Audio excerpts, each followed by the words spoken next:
मेरे साथ मौजूद है जराइम की सहाफत में वसी तजर्बा रखने वाले खुर्रम पाशा साहब। 2016 में एक रात बलाज ने अपने साथियों के साथ गोगी भट्ट के घर के बाहर हवाई फायरिंग कर दी। सबसे बड़ी बात जो खतरनाक बात थी, जिसका अंजाम भी खतरनाक हुआ, कि वो दुश्मनी लेके चल पड़ा। पुलिस का तो इन सारी दुश्मनियों में इंतहाई मनफी किरदार। वो जितने भी मुखालिफ था ना, वो टॉप 10 ग्रुप सारा ही टीपू ट्रकावाला का मुखालिफ था। सर, अवाम के दिनों में बहुत से सवाल आते हैं कि ये क्या दुश्मनी है जिसने एक नौजवान की जान ले ली, ये सारा मामला क्या है, ये सारा सिलसिला कब शुरू हुआ? साहब भाई, ये दुश्मनी 30 साल से जारी है, जिसकी भेंट 2 दिन पहले अमीर पलाश टीपू पे चढ़ गया। और ये दुश्मनी उसके दादा से शुरू हुई थी। 1994 में इसके दादा को कत्ल कर दिया गया था, अमीरुद्दीन अलमरूफ बिल्ला ट्रकावाला। अमीरुद्दीन बिल्ला ट्रकावाला को हनीफ उर्फ हनीफ़ा और शफीक बाबा 2 भाई हुआ करते थे, जो बाद में दहशत की अलामत बने थे लाहौर शहर के लिए, और उनका शुमार टॉप 10 में होता था। उनके साथ कुछ मामला यूँ था कि जो इनका वालिद था ईद मोहम्मद, वो बिल्ला ट्रकावाला के जो अड्डा था इनका चूँकि बिल्ला ट्रकावाला का शुरू से बिज़नेस था गुड्स ट्रांसपोर्ट का, तो वहाँ अड्डे पे मजदूरी करता था वो। हनीफ उर्फ हनीफ़ा और शफीक बाबा का वालिद था। उस दौरान ही जो हनीफ़ा था वो देसी कुश्तियों का दौर होता था, अखाड़ा जिसे आप कहते हैं, तो वो वहाँ पे मश्क भी करता होता था, तो उसका डील डोल अच्छा था। तो बिल्ला ट्रकावाला ने जब उसको एक दफ़ा देखा तो उसने उसके बाप से कहा कि इसको आप मेरे साथ अटैच कर दें। तो हनीफ़ा जो है वो बतौर एक तरह गनमैन उनकी ड्यूटी के फ़राइज़ सर अंजाम देता था। मीनवाइल होता ये है कि कोई झगड़ा होता है। अच्छा, किसका? टीपू ट्रकावाला का। अच्छा। जो बेटा था बिल्ला ट्रकावाला का, इसका एक झगड़ा होता है, उसका मुकदमा दर्ज हो जाता है। उस झगड़े में बिल्ला ट्रकावाला टीपू ट्रकावाला अपने बेटे को क्लियर करा लेता है। अच्छा। लेकिन वो मुकदमा जो हनीफ़ा वगैरह पे वो कायम रहता है। इस चीज़ की उनको रंजिश थी कि भाई इसने अपने बेटे को तो क्लियर करा दिया, जिसकी वजह से हमने ये झगड़ा किया था और हमें फंसा दिया इसमें। बस उस रंजिश में एक दिन उन्होंने बिल्ला ट्रकावाला को कत्ल कर दिया। हनीफ़ा ने? अच्छा। हनीफ उर्फ हनीफ़ा, उसने बिल्ला ट्रकावाला को कत्ल कर दिया। कत्ल 1998 में हुआ था? 1994 में। उसके बाद ये गैंग जा मिलता है तीफी भट्ट ग्रुप के साथ। अच्छा। उससे पहले कोई ख़ास दुश्मनी नहीं थी बिल्ला ट्रकावाला की कोई तीफी भट्ट ग्रुप के साथ। अच्छा। लेकिन जब तीफी भट्ट ग्रुप ने हनीफ उर्फ हनीफ़ा के सर पे हाथ रखा तो वो एक दुश्मनी का आगाज़ टीपू ट्रकावाला के साथ शुरू हो गया। अच्छा। क्योंकि बाप के कत्ल के मुकदमे की पैरवी आरफ अमीर अलमरूफ टीपू ट्रकावाला वो कर रहा था जी। उस वजह से इन दोनों ग्रुपों में एक दुश्मनी का आगाज़ हो जाता है, और उसमें वो दुश्मनी इस हद तक चली गई कि एक दूसरे की जान लेने तक की हद तक के मामला इनके चले गए थे। इस दौरान टीपू ट्रकावाला पे एक अटैक होता है उसके अड्डे पे ही। अच्छा। लेकिन उसमें वो महफूज रहा। दूसरा अटैक टीपू ट्रकावाला पर होता है 2003 में। जो अटैक होता है अवान अदल के बिल्कुल पिछली साइड पे हिंदू काफ का दफ्तर है। टीपू ट्रकावाला वहाँ जाता है, तो जब वहाँ से बाहर निकलता है तो उस पर अंधाधुंध फायरिंग कर दी जाती है। इस वाक़े का मुकदमा भी थाना इस्लामपुरा में दर्ज हुआ था। तो टीपू ट्रकावाला खुशकिस्मती से उस हमले में बच गया। 2010 में टीपू ट्रकावाला जिस वक्त दुबई से वापस आ रहा था पाकिस्तान, तो लाहौर एयरपोर्ट पहुंचा। जब वो पार्किंग में अपनी गाड़ी के पास पहुंचा है तो फिर हमला हो गया। उस हमले में वो जानलेवा साबित हुआ, कत्ल हो गए। उस हमले का मुकदमा थाना सरवर रोड में दर्ज हुआ था। टीफी भट्ट, गोगी भट्ट, मलक एहसान, ये सब लोग क्लियर हो गए उस मुकदमे में। अच्छा, एक मुलजम क्लियर हो गए।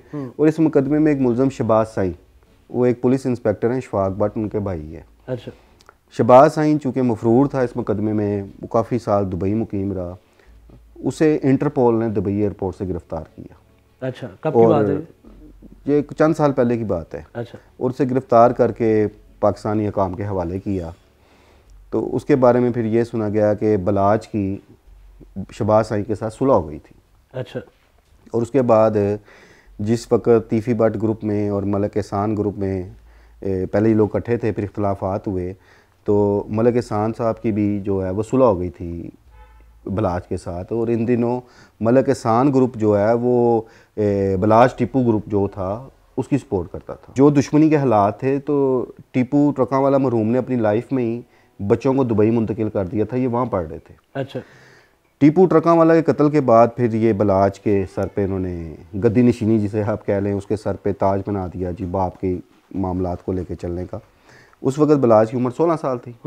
वो फिर बाप के कारोबारी मामलात को भी संभाला, और सबसे बड़ी बात जो ख़तरनाक बात थी जिसका अंजाम भी ख़तरनाक हुआ कि वो दुश्मनी लेके चल पड़ा ना, अपने बाप की और दादा की जो दुश्मनी चल रही थी। इसके बाद दोनों ग्रुपों के मबैन जो मुश्तरका दोस्त थे, इन्होंने सुलह की कोशिशों का एक आगाज़ कर दिया।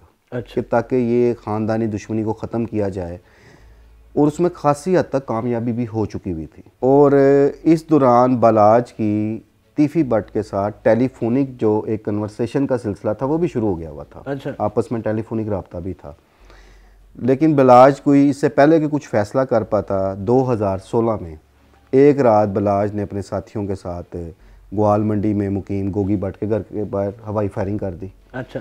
और सेम टाइम में उस दौर में मुझे इतना याद है कि तकरीबन 20 से 22 मिनट बाद ही नसीराबाद में जो तीफ़ी भट्ट की रहाइश थी उसके बाद भी जाके फायरिंग कर दी बलाज ने। अच्छा। अब जब वो मुकदमा दर्ज हुआ थाना ग्वाल मंडी में और थाना नसीराबाद में, मुकदमा नामालूम अफराद के ख़िलाफ़ दर्ज हुआ था, क्योंकि उस टाइम ये पता नहीं लग रहा था कि फायरिंग कर कौन गया। कुछ दिनों बाद पता लगता है कि इंकशाफ होता है कि उस फायरिंग में बलाज मुलव्वस है। जिस शादी में बलाज कत्ल हुआ है, रिटायर्ड डीएसपी अकबर बिल्ला, बिल्कुल, उसका बेटा जो था बलाज का दोस्त था, वो भी उस फायरिंग में मुलव्वस था। अच्छा, 2016 में उसके बेटे से ये बात बाहर निकली। पुलिस ने पहले उसके बेटे से सारी तफ्तीश की, उसने सारी बातें बता दी। अच्छा। और उसके बाद बलाज को पुलिस ने बुला के हिरासत में ले लिया और बलाज ने इतराफ़ कर लिया। अब वो जो सुलह की कोशिशें चल रही थी जो करीब आने को थी, इस फायरिंग के वाक़े के बाद वो सुलह दम तोड़ गई। और उसके बाद ये जो 2 दिन पहले रात वाक़या हुआ है, फिर ये हो गया। जो शूटर मारा गया है मौके पे जी, जो हमलावर था, उसके बारे में आज ये इंकशाफात सामने आए हैं कि जब उसकी बीवी, तीसरी बीवी उसकी लाश लेने आई है पुलिस काम से, पुलिस ने उसको भी अरेस्ट कर लिया। उससे तफ्तीश की तो पता लगा कि वो तीफ़ी भट्ट ग्रुप का मुलाजिम था पिछले 20-25 साल से। यही कहा जाए। उनके घर वो मुलाजमत करता रहा। तो वहाँ से इस बात को तकवीत मिलती है कि फिर इस मामले में तीफ़ी भट्ट ग्रुप ही मुलव्वस है। सर, इस सारे मामले की तारीख देखें तो पहले भी जो कत्ल हुए, बिला ट्रकावाला, टीपू ट्रकावाला और फिर अब अमीर बलाच, पुलिस का इस सारे मामले में क्या किरदार है? पुलिस का तो इन सारी दुश्मनियों में इंतहाई मनफी किरदार है जो हकीकत है। वो कैसे? और मैं एक चीज़ बताऊं, अगर पुलिस अफसरान जिस दौर में बड़े धड़ल्ले वाले पुलिस अफसरान थे, अगर वो ना बिकते ना तो ये दुश्मनियाँ भी बहुत जल्दी ख़त्म हो जानी थी। कि अभी भी पुलिस चाहे तो बहुत कुछ हो सकता है, लेकिन वो नहीं होना, क्योंकि हमारी पुलिस ही लॉयल नहीं है। अब मैं आपको कौन कौन से अफसरान का नाम लूँ, आपको क्या कि इस टाइम भी लाहौर में पोस्टेड हैं कई ऐसे अफसरान थे। अच्छा, बिला ट्रकावाला या टीपू ट्रकावाला या अमीर बलाच की तरफ से कोई काउंटर अटैक नहीं किए? नहीं, काउंटर अटैक नहीं था, पर ये था कि वो जितने भी मुखालिफ था ना, वो टॉप 10 ग्रुप सारा ही टीपू ट्रकावाला का मुखालिफ था। अच्छा, ये अकेले थे और उधर पूरा गैंग था? वो बारी बारी सारे पुलिस मुकाबले में मारे गए। अच्छा। सारे के सारे लोग उनमें थे, वो सब के सब पुलिस मुकाबले में मारे गए थे। उन्हें कत्ल उनमें से कोई नहीं हुआ था, वो सब पुलिस मुकाबले में मारे गए थे।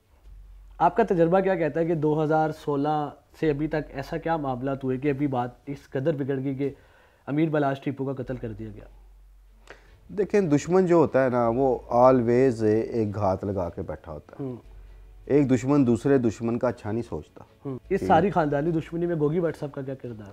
गोगी भट्ट साहब और तीफ़ी भट्ट ये चूँकि आपस में अजीज़ भी हैं और एक ग्रुप है और शुरू से इकट्ठे हैं, तो इसलिए वो फिर जब भी कोई मामला होता है फिर इस ग्रुप का पूरा नाम आता है। अब मलक एहसान इस ग्रुप में नहीं है, साबिक पुलिस इंस्पेक्टर आबिद बख्तर इस ग्रुप का हिस्सा नहीं है। जब वो लोग इस ग्रुप में थे तो मुकदमात में उनका नाम भी आता था।